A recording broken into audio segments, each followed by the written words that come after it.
Welcome to the Remind Podcast, the podcast where we get inside the real estate entrepreneur's mind. My name is Harrison Smith. I'm the Director of Growth with the Matea Group, based here in Maine and expanding throughout New England. And I'm joined today by Randy Forcier. How you doing, Randy? Doing good, Harrison. How are you? Good, good. So glad to have you on here to talk a little bit about you and what you're up to. Absolutely. Thanks for having me. Awesome. Why don't you tell people a little bit about yourself, who you are, and what you're up to? Absolutely. Yeah. So my name's Randy Forcier. Work with a company called Norcom Mortgage as a residential loan officer. Been doing that for a long time. We're out of Saco. I'm from Biddeford myself. Live here. Been married for 15 years to my wife Tara. Have three little girls. So that keeps me super busy besides the mortgage stuff. And then besides that, um, been investing in real estate for a while too. So I look forward to talking to you about that. Awesome. What we found is most people that come on this didn't start in real estate. They didn't even necessarily have a thought they'd end up in real estate. What's your story? How did you end up in mortgages? Absolutely, yeah. So I didn't think I'd be in mortgages when I was in college or high school or any of that stuff. And I think, like you said, it probably just you never know where it's going to go. Um, but yeah, I graduated college back in 2004, and at the time, I thought I'd live in New York City. I thought I'd live in Boston or California or something, and actually the March of my senior year, I was involved in a pretty big car accident. I don't know if I've told you this before offline, but that kind of changed the path of my life. You know what I mean? I was in pretty rough shape. I ended up going back home, which is where I thought I would never be. Had to cancel all the interviews that I had. Got into financial advice in Seacoast, New Hampshire. Did that for a few years. Didn't love it. Ultimately moved on. Got involved in the title business and did that for a couple of years. And I remember I used to do closings, real estate closings. We've both been to plenty at this point, but Hmm. I'll always remember doing a closing in Kennebunkport where I think it was the realtors, I handed them each like $40,000 commission checks. I handed the loan officer like a pretty sizable check as well. And I'm like, all right, it's time to move to the other side of the table. Hmm. And then I just partnered up with a friend of mine that was in the business. And I think that was 13 years ago. It's been a good run since. Wow. Yeah. It's interesting when you get a chance to be in the world like title and see all aspects of real estate, you get some really great exposure to what they look like, the people involved. And it's funny what you draw from that, being able to see all of it. I really value that starting the business. Believe it or not, like it's one of those things where built a lot of good habits, made a lot of good connections that I think benefited me as I got into mortgages. So I know it worked out well. Awesome. So you're doing title work, you end up in mortgages. What most attracted you particularly to the mortgage side of the business? You could have been an agent, you could have gone down a different path. Why mortgages? Yeah. Um, because I was transitioning from title, I already had a good amount of realtor connections. So to me, it seemed like okay, if I'm going to be getting referrals from real estate agents, I already know a whole bunch being in the title business. So I was able to transition those relationships from a title relationship to a mortgage lender relationship. So to me, that made a lot of sense. Besides that, I had a good personal friend that was in the business, and so that was an easy entry point for me to get in as well. He kind of brought me under his wing. Was a great mentor to me. Obviously, owe a lot to him. Owe my whole career to him. But yeah, I think it just made sense. At the time. Yeah. Well, we hear the phrase all the time, your network is your net worth. Yeah, And it looks like over the years you had established that network. So the transition, you weren't starting from zero. You already had a good network of people to lean on. definitely. I was used to, I was used to hitting the road every day, popping into real estate offices, saying hello, meeting new people all the time. So it really was a seamless transition.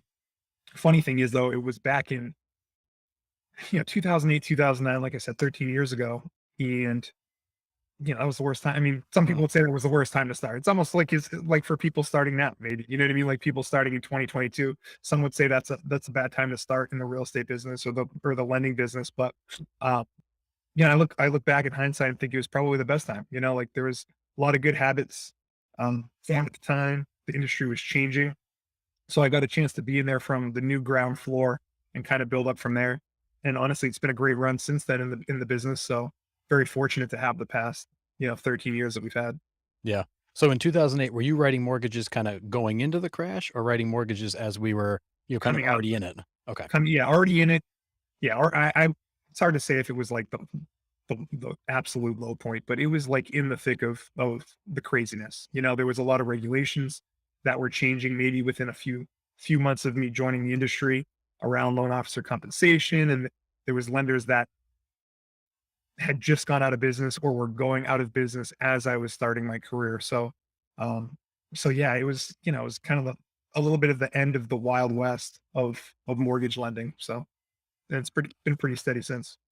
Yeah, so I guess to keep going down that path, how would you compare the kind of the mortgage world and the lending side of the business from when you started back in '08 when it was the Wild West and you had all this crazy stuff going on to and really it being our last true trough to Mhm. now being our historical peak? How do you compare the way the business has changed in that time period? Yeah, it seems like you know, believe it or not, it seems like there's a lot less loan programs out there. Everything's all a lot of lenders have the same programs. There's not like a silver bullet program that might have existed back then that made things pretty easy.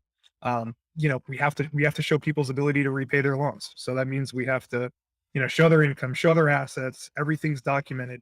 We have to make sure that the numbers make sense for these borrowers to get mortgages. And believe it or not, that wasn't always the case prior to that. People could state their income, people could not provide documentation on their income and still get a mortgage. And I think that that led to some of the bad things that we saw around that time. But now everyone that's getting a mortgage I would consider pretty qualified.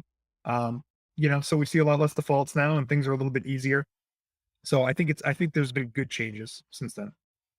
Yeah. Yeah, and we get the question all the time on the agency side. I'm going to wait and buy a house when the market crashes. When do you think that's going to be?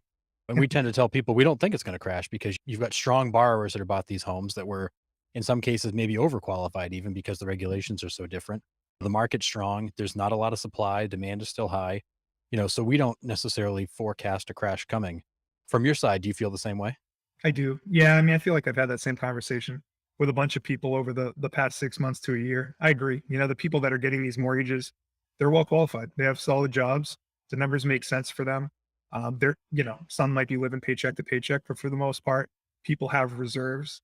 Um, so do I think there's going to be a crash? I don't know. And maybe the demand slows down quite a bit and there's instead of 50 people making offers on every house there's 10, but even then it's there seems to be enough demand to keep these prices the way they are for the short term, at least short to midterm. Yeah, I would agree. Maybe a Yeah. little correction, but we're not going to see a crash. I don't think we'll live through 2008 again. We learned enough from it. Well, people just assume that there's going to be a crash because that's maybe what history tells them, or prices have gone up so high that it doesn't make sense to them, so they're like, well, it has to crash because they've gone up so high. Mhm. People have been saying that to me for years and years and years. I have some people that never ended up buying homes, but a couple years ago they would tell me, price the market's too high, it's going to crash. And then look at us now. If they would have bought a home back then, they would probably be sitting on, 100, $200,000 of equity, depending on the price point they ended up buying in. So, and that's just the luck of the way things worked out. But like it's hard to time the market. It just comes down to Yep. the numbers make sense to buy now or they don't. Um, but trying to time a crash and all that stuff is pretty tough. Yeah, if somebody out there can time the market, please call us. We'd love that It's same information. here.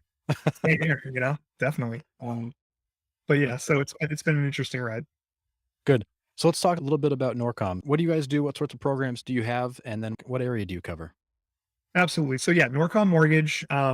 Me and two of my partners, Brian Daly, Chris Bedard, opened up a branch of Norcom Mortgage in Saco back in 2015. So we're coming up on 7 years. Norcom is based out of Avon, Connecticut. So a residential lender. I'd equate them to someone like RMS for people that are in Maine that might see or listen to this. So yeah, again, it's just a branch of the bigger company that we lean on for compliance and marketing and underwriting and all that sort of stuff. It's been a great fit for us. So we're super happy here. We do a lot of the stuff that any lender would do, I guess, at this point. We do conventional financing, which seems to be, the gold standard for financing right now for borrowers making offers. But we do renovation loans and VA loans and FHA loans and, some of the non-QM stuff. For those that might be familiar with that sort of stuff. That's more like the, you know, exotic type loan program. So we have plenty of options to fit anyone's needs, and it's been good. Nice.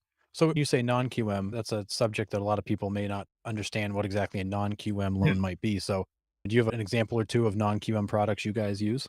Yep. QM stands for qualified mortgage. So um, as opposed to a non-qualified mortgage versus a qualified mortgage. The conventional loans that I was telling you about, that's a qualified mortgage. Non-qualified mortgage would be, something where it's based off of a borrower's bank statements where they can't document their income very clearly on tax returns. But if you can look at their bank statements as a self-employed borrower and other criteria is met. We can generate an income stream off of that. Or there's some types of loan programs that we can take a look at the numbers associated with an investment property and create an income stream off of that for someone to qualify. There's a few more there's a few more hoops that people might have to jump through or some conditions that have to be met. But they're great for people that, don't have, yeah, it's a lot of times it's like a self-employed person that has good credit, but like their income is very low just because they keep that low on paper, so.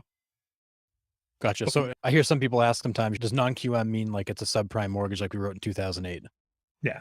And it's that stuff is totally different. That gets back to, borrowers with bad credit and no income and still getting a Yeah. mortgage, which, these people aren't that. These non-QM people oftentimes, like I said, are business owners. They have good credit. They have super large down payments. And just for whatever reason, the numbers look, not as great on paper just because of the way they do their taxes. So I still consider those people to be qualified and far from subprime.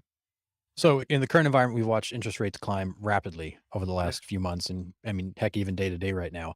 So what are your conversations like with borrowers who may have gotten pre-approved a month ago, 3 months ago, 6 months ago? Yeah, no, I mean, it's been trying to go through the pipeline with people. We pre-qualify people on a daily basis, and there's people that we qualified 6 months ago that were qualified for X amount, and now with interest rates rising probably 1% since then, they're probably qualified for $40,000 less than that. So it's been tough conversations to have with some people because what I perceive out there for a lot of people is honestly desperation to get into a home. Mm. Like people doing everything they possibly can get. That everything they can possibly do to get into a home. They're going to open houses every weekend. They're making a ton of offers that just aren't getting accepted. So to tell those people that they now qualify for less, it's a tough conversation to have. But that's the reality of the situation with the increasing interest rates. So been going over everyone's limits, talking about the market, talking about expectations moving forward the rest of the year, and just trying to plan ahead. But it's been an interesting 6 months, I would say. Yeah, we had unprecedented low rates, and now we've got an unprecedented, really, rapid Yeah. increase. That Yeah, the speed of the increase is the part that's unprecedented. If you look at some charts, there's obviously peaks and valleys for that stuff, but like, what looks like a steady decline over the past few years looks like a straight, rocket going to the moon when it looks like when you look at the past few months. yeah, and when you read the headlines, it sounds like there's people that think maybe this is the new high. There's people that think it's going to continue to climb. Where do you think things might go? It's so hard to say, man. It really is. Like, people ask me that all the time, and kind of getting back to like the idea of knowing when there's going to be a correction in the real estate price market. If I knew where rates would be, I would invest like in a certain way to Yeah, benefit from what I know. But the truth is that I don't. Projections are that rates were going to be around where we're at now, maybe a little bit higher by the end of the year. And here we are in March, and we're already there. So, Fed's talking about being more aggressive with increasing interest rates.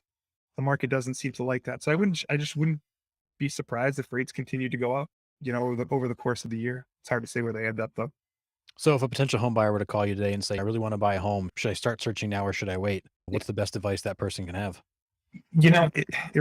It's almost outside of the numbers at some point. It's like, do you need to buy a house because you're getting married or you're starting a family? You know what I mean? Like, does it, are you moving for a job? Like, yeah, I think it makes sense to look for a house now, and it'll probably continue to make sense to look for a house now instead of waiting for rates to go up or prices to continue to go up. So if someone was interested, um, but was worried about timing the market, I would just tell them now's a good time to look, and then at least get them pre-qualified, and they could begin their search. Whether or not they pull the trigger, that would be up to them. Yeah. Well, and I love that answer too. It's not just necessarily just about rate. It's about where you are in your life. What do you need? What are Mhm. you trying to accomplish? And not every lender approaches it the way you just did, wondering, what are you looking for? A lot of Mhm. times it's just, well, obviously you should buy today because I want to get you into a mortgage.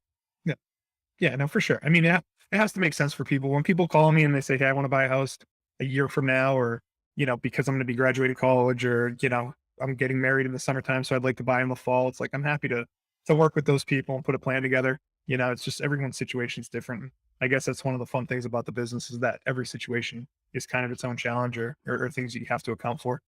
Yeah. And you get to be the problem solver that tries to put together all those competing pieces to figure out how best to point them. Absolutely. Yeah. It's funny because the job everyone's like, oh, you must be a numbers guy. You know what I mean? Like big numbers guy because you're doing mortgages. Like, no, you know what I mean? Computers do all that stuff. Like I just I kind of solve problems, talk to people and walk them through the process. So that's the part that's fun. Yeah, ultimately, the computer will tell you what the numbers Yeah, tell them they can do and what they need, but really, it's the relationships and it's listening and understanding what people are actually after. absolutely. Yeah. So That's yeah, that's been the name of the game for pretty much everybody in the space. It's relationships and, listening skills and being able to help yeah, take people through the process in a way that's not scary. yeah, for Nice. sure. So in that space, you also work with a lot of agents, and Mhm. we've talked to a couple people about partnering. How do you pick who you partner with? How do you determine if you've got somebody you're working with that's a good fit? How do you build that relationship? So when you've got agents coming to you with buyer clients that need to get approved, and you're trying to work with them, what are you looking for in the agent that you're partnering with to make sure that you have a relationship with them where you can help this client together get them into a home? Yeah. It's honestly a personality thing, like, I mean, I'll help anything, obviously any agent that refers me someone is, I'm gonna value that opportunity and referral, take good care of them. But in terms of like building a relationship with realtors, just looking for people that, have the same ethical standards and the same, motivations and work ethic and all that sort of stuff. So, I can kind of get a feel for that. And I have gotten a feel for that over time with the people that I'm working for. So yeah, just first and foremost, like I want to work with agents that have the best interests of their clients first. And honestly, that's not always the case. You kind of think that that would go without saying, but I've worked with plenty of agents that were all about the quick sale, not really caring about the conditions of the property or issues that they may face after closing. Um, that's not really what I'm all about. So I first and foremost want to work with people that put the needs of their clients first, and then I think the rest takes care of itself. Yeah, that's great feedback. It's about having that fit where you can work hand in hand and you feel the same way and see the world the same way, so that there's no conflict there. Yeah, for sure. Awesome. And I want someone that's gonna like, yeah, I should say this too, like on every real estate transaction, to some degree, there's an unexpected thing that comes up, Oh like yeah. an unexpected bump in the road, or, sometimes there's like big, huge issues that you have to work through. Um, so what I really would want in a real estate partner is someone that when they hear about a problem is focused on the solution and not complaining about the problem and Mhm. pointing fingers at you. And, and there's so many deals where the appraisal might be 10 days late, and it's like everyone starts pointing fingers, but like instead, the agents that talk it through, figure out the solution, and get things done, that's like those are the type of people that I'd want to work with every day of the week. Yeah, your values determined by the problems you solve, and that's where everybody should go to. The client's already nervous. The more we can stay calm and help guide them Yeah. through the problem to a solution, to a happy ending, the better off everybody's served. Yeah. And just try to be a team working for that client, not necessarily like two parts of the team that are fighting against each other, you know? Yeah, harmony's good. Yeah. It's always good when your team is all working together. Yeah, definitely. So Awesome. that's the goal at least. Yeah. So speaking of team, you mentioned that you're also a real estate investor, which I'm sure brings in a whole different set of people you work around. Yep. Can you talk a little bit about the investing you've done, what you're investing in, where you're investing? Yeah. So yeah, that's the fun stuff. You know what I mean? That's like the hobby stuff that, that I enjoy doing, talking about, being a part of that community. So I think maybe like 15 years ago, 16 years ago, I bought my first 3 unit apartment building in Biddeford. Um, and then from there, I've gone on to buy, I think it's ten multifamily properties in Biddeford. I have a commercial space now. I might have mentioned before that I have a short-term rental condo up north too. So, and I've been trying to be involved in different areas of, rental real estate. It's been great, so I've been very fortunate. Obviously, the market being the way it is more of a luck thing than anything, but, um, you never get a chance to benefit from that luck if you don't put yourself in a position. So, Yeah, and I love that. I love that statement. You're not lucky unless you actually put yourself in a position to get lucky, right? yeah. Like you got to be playing the game to get lucky and win. Yeah, exactly. So yeah, I've been doing that stuff for a while, but um, again, my focus primarily has been in Biddeford just because that's where I'm from. That's where I know. That's where my management is. So it just kind of makes sense, you know. Yeah. So you mentioned you've got management in place. So you're not the guy taking the calls in the middle of the night with a leaking toilet and stuff like No, that. you know, I am not, and I'm so thankful for them. And we've talked about it before. And Mhm. I have the best things to say about the people that manage my properties. Um, but I didn't always have them. So for the first, I think four properties I own, maybe 20 units or so, I was doing it all myself, Mm. and in that time it was, you know, I mean, I had a really bad broken pipe situation that flooded a whole unit that was a gigantic catastrophe insurance claim.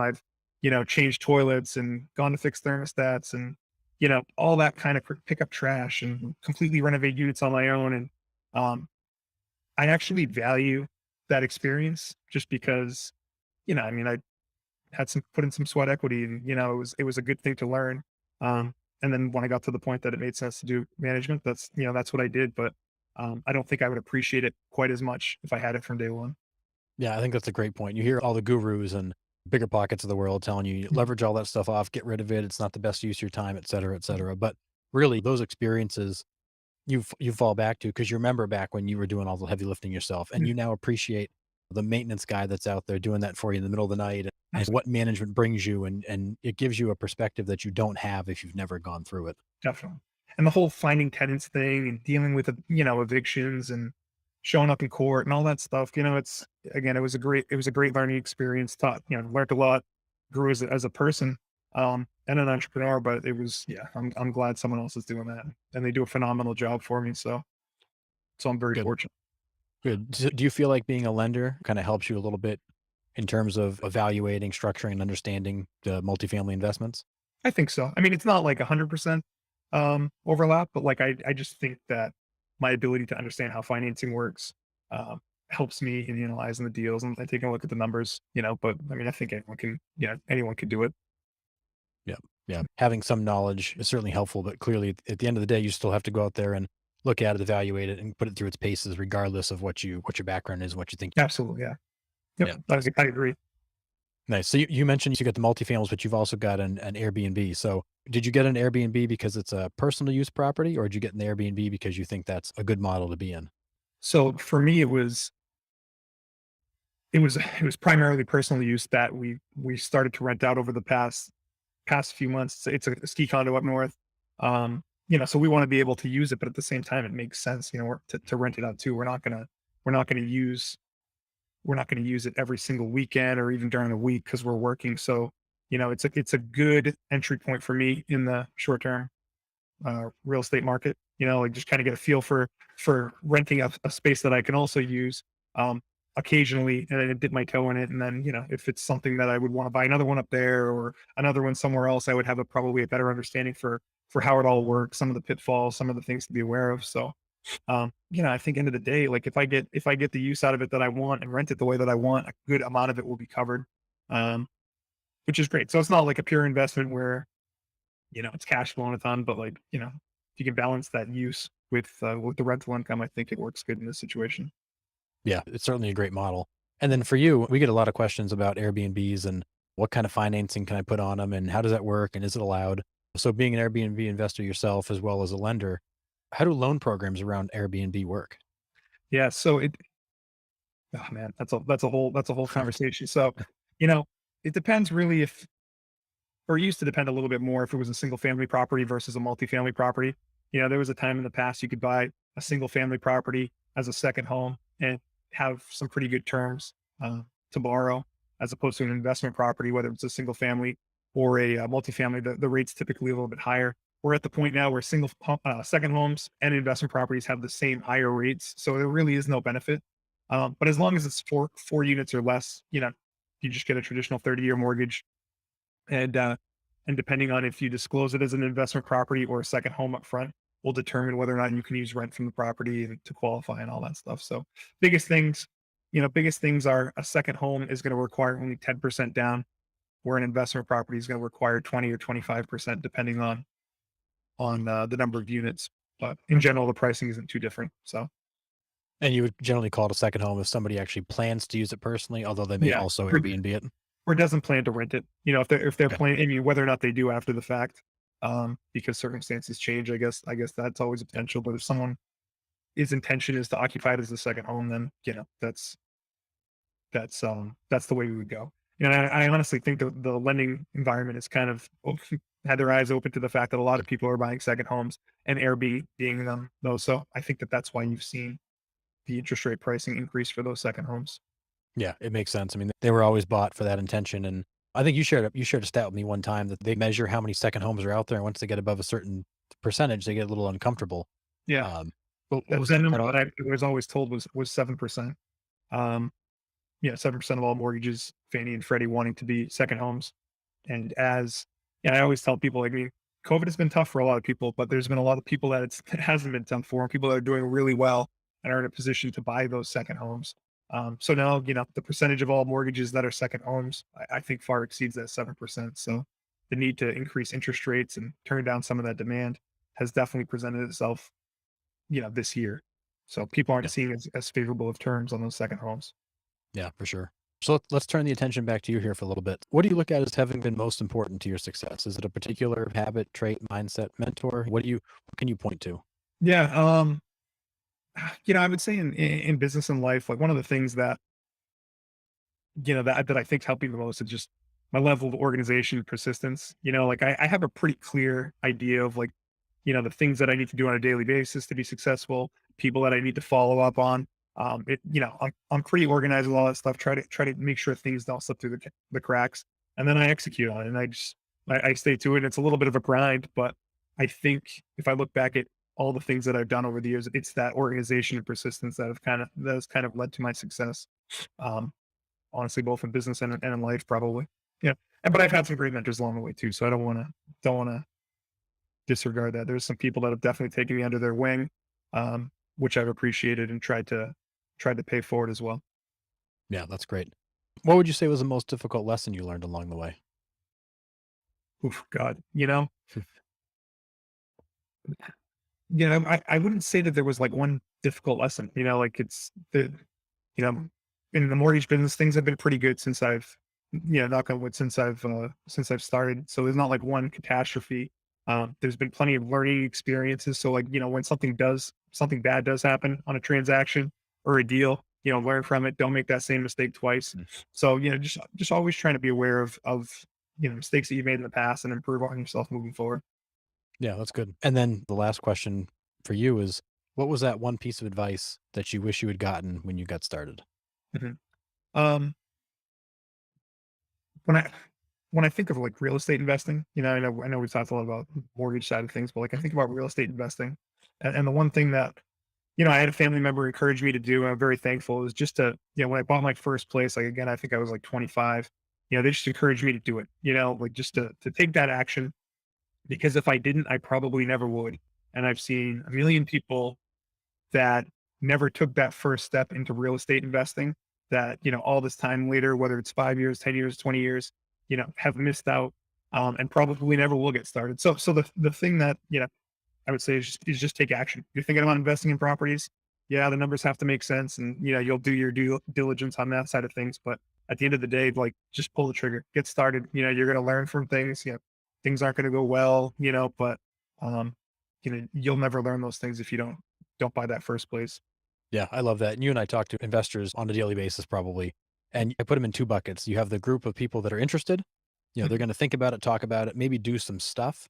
Then you get the people that are actually committed to it, that are going to do all that stuff, but also then go and take action, make Yep. that leap, get started. And it's frustrating and interesting sometimes to see how many people never leave the interested bucket and jump into that committed bucket and do it. I know so many people like that. I really do. So I'm thankful I got started when I did. I bought a bunch of deals over time, and are every one of them like perfect A+ deals where the numbers were just like home runs? No, absolutely not. You know what I mean? But you learn something from them, and then kind of move on and go from there. Yeah. When you look back at your real estate investing journey, any regrets that jump out at you? You know, so that for and then kind of getting back to what I said, like I don't have any like huge regrets because it all worked out in like a really good way. Mm. That first deal that I bought, I paid too much for it. I definitely did. I was, we had 25. It was back in, I think it was before 2008, so it might have been 2006 or 2007. Market's super high. I think, God, I mean, I feel like 10 years went by before the value was at what I bought it for. You know what I mean? So like, Yep. there was plenty of times throughout that period where I was like, man, I shouldn't have bought this place. But looking back, like it was the thing that got me into the market. So it's hard to be too upset about it. Well, and the beauty of it too is I'm sure that deal, as you look at it today, it's probably a pretty good deal. Yeah, Yep. it's a great deal. Yeah, everything's a great deal now. Yeah, right. Real estate investing is easy when the market's going up, 50% a year. Yeah, I mean, I wish I could go back in time 15 or 16 years and buy a few more properties. I agree. So I'm just thankful that that I got involved when I did, and it's been good since. Yeah. But and the beauty of it is that you can sit back here and say, I overpaid for it. I knew I didn't buy it right, but time is certainly going to be on your side and make it look like a good deal. But more importantly, it didn't kill you. Everybody has this fear that that one deal that's not perfect is going to be fatal, and you're sitting there just fine. And you could admit Yeah. that the first deal you bought wasn't great. The great thing about real estate is like yeah, it'd be nice for it to cash flow, but like, you're also paying down debt every month. Mhm. You have appreciation, tax benefits. There's a few ways to make money out of real estate. So yeah, cash flow hasn't always been great, but it is now. Appreciation's been good. So um again, that's one of the great things about real estate investing. Yeah, time will always heal any wounds there. Yeah, totally. Awesome. Well, this has been a lot of fun, Randy. Before we let you go, what's the best way for people to get in touch with you if they want to talk about loans, talk about investing, learn more about you? Totally. Yeah. So you can find me on Facebook or Twitter at Randy Forcier. And then you go to my website, which is randyforcier.norcommortgage.com. So Awesome. Well, I appreciate you coming on. yeah, thanks for having me.